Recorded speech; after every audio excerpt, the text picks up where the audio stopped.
In 1945, a young man stepped off a train into a war-torn city. The air tasted of ash and forgotten names. Having survived the camps, his eyes were empty of everything but a cold, hard resolve. He did not seek peace or the comfort of a home. He sought survival through the cold barrel of a gun.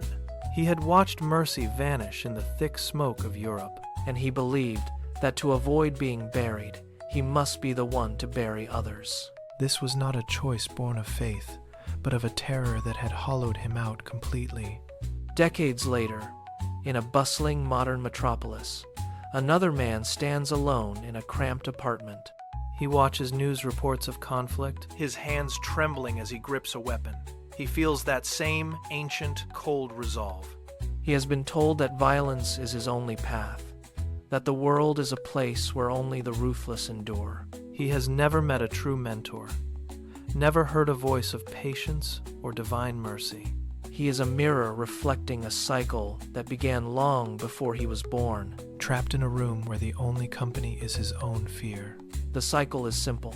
Trauma breeds fear, and fear, left unhealed, hardens into aggression. When the voices of true guidance are silenced, the vacuum is filled by the loudest, most violent echoes. We see this unfolding in the streets of Germany today.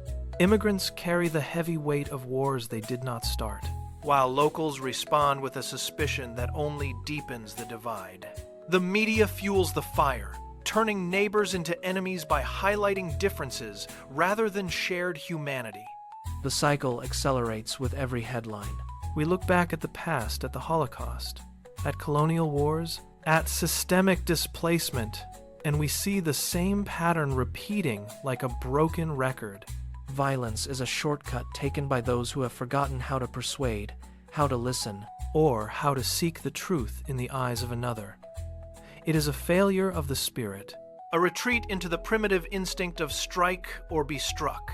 This is the heart of our crisis, the loss of the bridge between us, replaced by walls of iron and rhetoric. Healing does not come from blame, nor from the application of more force. It begins when we turn back to the mentors who taught that mercy is the highest form of strength, not a sign of surrender. It begins when we recognize that every act of terror is a symptom of a spirit that has lost its way in the dark.